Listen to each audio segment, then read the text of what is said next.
Hey, YouTube family, this is Professor Green coming at you with another segment of Color of Truth where we unveil the real color of all truth. I remember one time I had a conversation with a lady of Asian descent. I couldn't tell you where she was from, so I would say of Asian descent. I don't know if she was Chinese, Japanese, or what ethnic group she was from in Asia. And so we was having a debate about Black history, and we was having a discussion rather. And I was talking about the greatness of African American people all across America and the African diaspora. And I remember her distinctively asking me, and I was younger, more unlearned about our history. And I can remember her asking me, if you all were such great people, why did you why did enslaved people allow themselves to be captured, and why did you all never fight back? And I remember being speechless, and I could not think of one instance where we fought back until later, and I began to understand all of the insurrections and revolts that was done.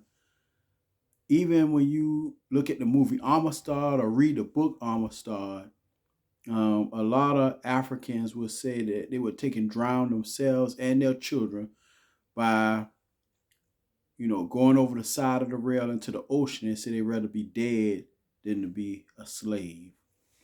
So I want to share with you tonight one such revolt that you may not have never heard about.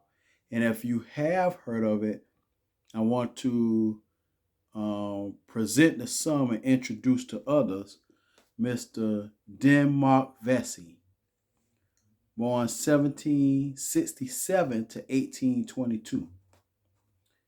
I'm going to read out of African American Almanac. Great read for you to get some African American history. African American Almanac.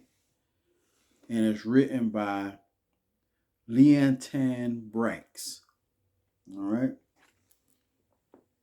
Sold by his master at an early age and later brought back because of epilepsy, Demark Vesey sailed with his master, Captain Vesey, to the Virgin Islands and Haiti for 20 years. He enjoyed a considerable degree of mobility in his home port of Charleston, South Carolina. Again, y'all, I talked about Charleston, South Carolina in my video about blacks had their Ellis Island and how blacks populated Sullivan Island and Sapelo Island and some of the other Hilton Head Island, which is right on the outskirts of Savannah, Georgia, in the Carolinas. But he had some mobility in his home port of Charleston, South Carolina, and eventually purchased his freedom from his master for $600. He had won $1,500 in a lottery.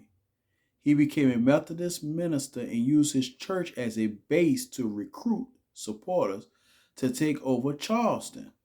The revolt was planned for the second Sunday in July 1822. Vesey's plans were betrayed when a slave alerted the white authorities of the city. Hundreds of African Americans were rounded up, though some of Vesey's collaborators most likely escaped to the Carolinas, where they were fought as Maroons. And I'm going to go into the Maroons who made their homes in the swamp areas. A lot of whites were afraid, and Europeans at that time were afraid of going to the swamps, afraid of snakes, afraid of the mosquitoes that breeded malaria. Dr. Otis Johnson here, who was former mayor of Savannah, did a great presentation one time on how originally Armstrong wanted the property that Savannah State sat on, and he was talking about the mergers, since 1964, Armstrong and Savannah State was trying to merge, but Armstrong, being a PWI, predominantly white institute, did not want the property in the early years because they felt like the swamp that that's connected to Savannah State, which now hosts a lot of biological research, and also they thought that the swamp area had a lot of snakes and would be breeding grounds for malaria. So they said, well, let the Negroes catch malaria. And so now they've been trying to merge with Savannah State since 1964. But we can look at some research on that in a later video. So the Maroons will build their homes in the swamp areas. And in another video, I will share more about the Maroons. But anyway, so some of the collaborators most likely escaped to the Carolina where they fought as Maroons. After a 22-day search, Vesey was apprehended and stood trial. During the trial, he adeptly cross-examined witnesses, but ultimately could not deny his intention to overthrow the city. And he was hanged on July 2nd along with several collaborators.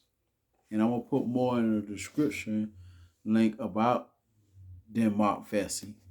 But if I had known about Demark Vesey during a time when the lady of Asian descent asked me that, I would have introduced Demark Vesey to her, Nat Turner, and a lot of other people who oftentimes fought back, oftentimes performed insurrections against the institution of slavery.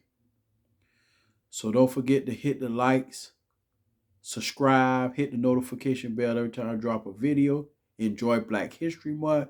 Delve into the contributions that African Americans and people of African descent and Africans have made across this globe. And I look forward to seeing you in another segment of Color of Truth. Thank you.